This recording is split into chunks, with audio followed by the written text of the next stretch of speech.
Over the weekend, Elon Musk traded barbs with Vernon Unsworth, one of the people who assisted in the operation that rescued the 12 Thai boys and their soccer coach from a flooded cave.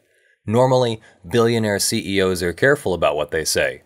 Their actions can have lasting consequences on their business. After all, the CEO is the public face of the business, and the position is often held so long as the officer is effective and behaving themselves. Enter Elon Musk, a self-made billionaire who made his initial fortune when he sold his web software company to Compaq for $340 million during the dot-com bubble. Then he founded X.com, an online payment company that went on to become PayPal. Mr. Musk's current digs have him creating electric cars, lithium-ion batteries, and rocket ships as the CEO of Tesla Motors and SpaceX. So, when the Thailand cave flooded and the boys and their coach were discovered trapped but alive, Elon was in a position to offer engineering support to the rescue effort. Musk and his team appeared to have rapidly prototyped a boy-sized submersible for use in a potential cave rescue operation. Well, long story short, the Thailand soccer team was rescued starting around July 7th or 8th, 2018, and Elon's submersible arrived near the end of the rescue. The boys were successfully rescued without the sub. Still, the technology and the efforts could prove very practical for future rescue operations, and absolutely no one was sure that the final rescue would go as smooth as it did. The sub had and still has the potential to help in a rescue. Shortly after the soccer team was safe, it was reported that one of the people involved in the larger rescue effort, Vernon Unsworth, claimed that the submersible would not have worked and was not practical for the cave mission. Mr. Unsworth might know. He was allegedly involved in mapping the cave system for the rescue efforts. I'm not exactly sure why Mr. Unsworth felt this was a productive thing to say. Even if it's true that the submersible wouldn't have worked for this particular cave rescue, is anyone really being helped by calling out other rescue efforts? Perhaps that's all he was doing and his report got blown out of proportion. Except that Mr. Unsworth did follow his statement up by saying that Mr. Musk can stick his submersible where it hurts. Now, I'm not sure which statement caused Elon's reaction more, the questioning of his engineering or the petty ad hominem insult. But the CEO of everyone's favorite electric car company and sender of many rocket ships then tweeted that he would take a video of the submersible navigating the caves to prove that the engineering was sound. He finished the tweet with, "Sorry, pedo guy, you really did ask for it," followed by another tweet, "Bet ya a signed dollar it's true." The internet blew up at the apparent uncouthness of this exchange. Tesla's stock dropped by about 3% Monday. You Maker Mooper Master compiled a list of images of Elon Musk being an utter asshole, and Mr. Unsworth pledged that he would pursue legal action upon returning home.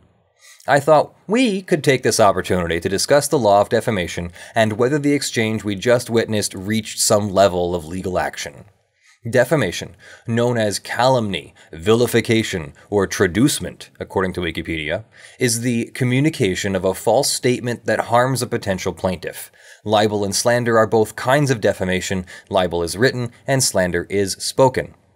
Defamation varies from country to country and even a bit from state to state within the United States. Common defenses include that the statement was actually true, that the statement was opinion, or that the statement is allowed even if it is otherwise defamatory, such as statements regarding certain public figures. Insults are generally not defamatory. If you're interested in more details on how defamation works around the world, I recommend you start with the highly cited article on Wikipedia, following links to the sources you're interested in, and do Google Scholar searches for further details on specific topics, because there's a lot. Our links are in the description. Because the parties are from different countries, jurisdiction would come into it. Mr. Unsworth is allegedly a British citizen. He may be able to sue under English defamation law. Elon is in the United States, so the plaintiff may be able to sue directly in Elon's home jurisdiction of California. Under U.S. law, many states recognize that some categories of statements are considered to be defamatory per se, such that people making a defamation claim for these statements do not need to prove that the statement was defamatory. In an action for defamation per se, the law recognizes that certain false statements are so damaging that they create a presumption of injury to the plaintiff's reputation, allowing a defamation case to proceed to verdict with no actual proof of damages. Although laws vary state by state, and not all states recognize defamation per se, there are 4 general categories of false statement that typically support a per se action. 1. Accusing someone of a crime. 2. Alleging that someone has a foul or loathsome disease. 3. Adversely reflecting on a person's fitness to conduct their business or trade. And 4. Imputing serious sexual misconduct. If the plaintiff proves that such a statement was made and was false, to recover damages, the plaintiff need only prove that someone had made the statement to a third party.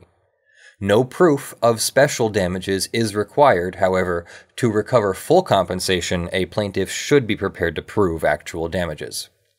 As with any defamation case, truth remains an absolute defense to defamation per se.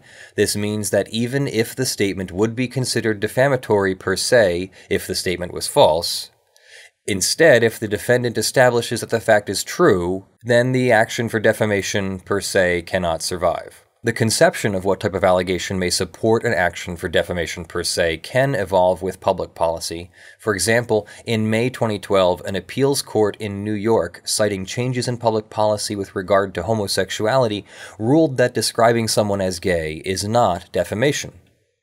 Applying this hypothetical every state legal framework, you can now see how calling Mr. Unsworth a pedophile could be either 1. Accusing him of a crime, 3. Adversely affecting his fitness in business or trade, or 4. Accusing him of serious sexual misconduct. On its surface, it looks like there is enough here for Mr. Unsworth to get representation and start the defamation claim process, which is something he seemed to allude to, saying, yes, it's not finished, when asked if he would pursue legal action. If Mr. Unsworth won a case for defamation, he'd be able to claim both direct monetary damages, such as lost wages or expenses in defending his reputation, as well as indirect or non-economic damages. The actual amounts and how they would be calculated are hard to estimate and really would require a whole other video. Let's suffice to say that Elon Musk has deep pockets that paint a giant target on his back for anyone considering whether to bring their legal claim, and California does recognize claims for defamation per se.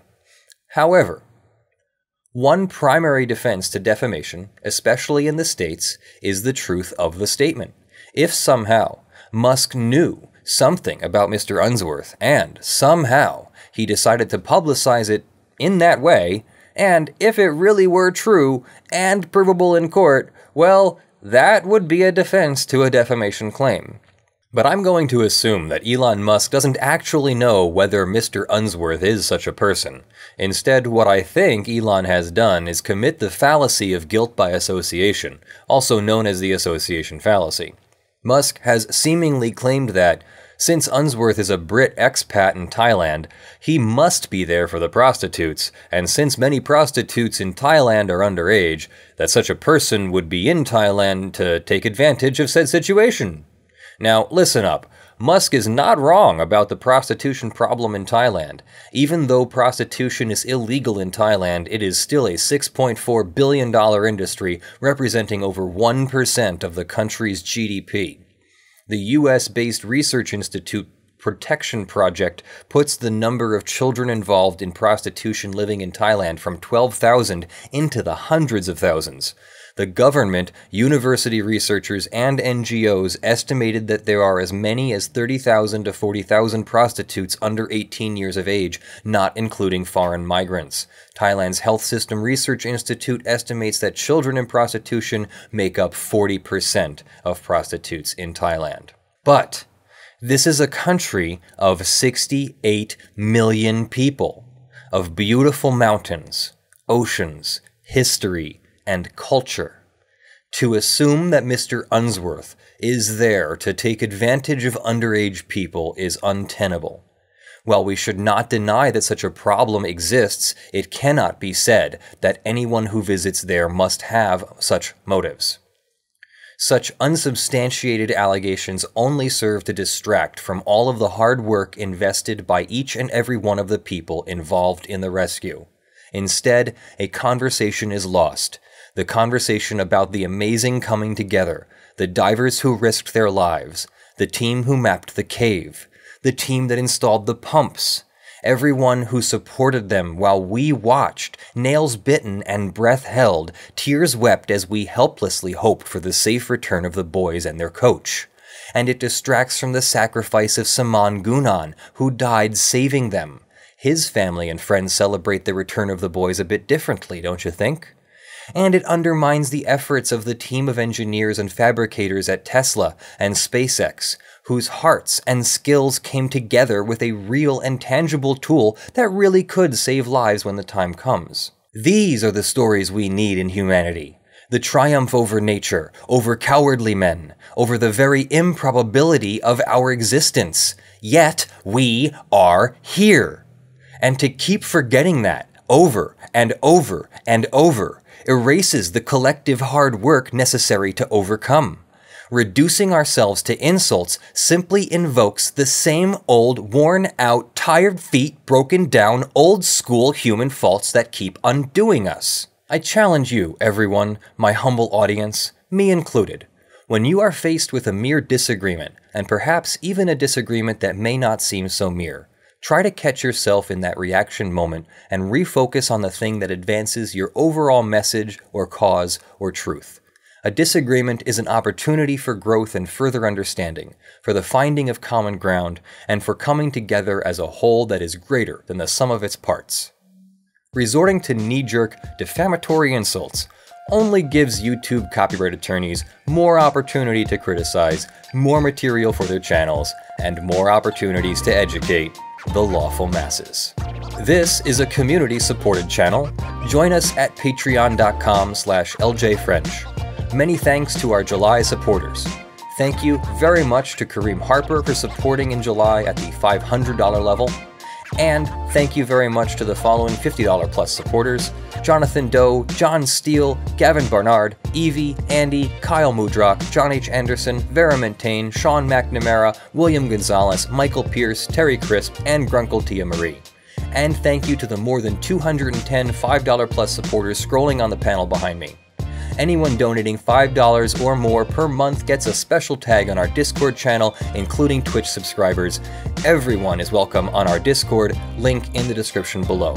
Your support allows us to focus on bringing you more and higher quality videos.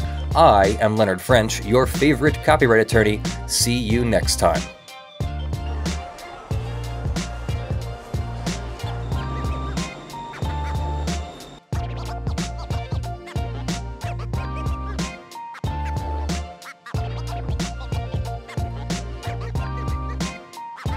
Oh, and as a student of engineering, I find it particularly offensive that he would consider sending a dive team into the flooded caves just to prove this point. While I assume he would implement further safety precautions, a man did just die in those caves.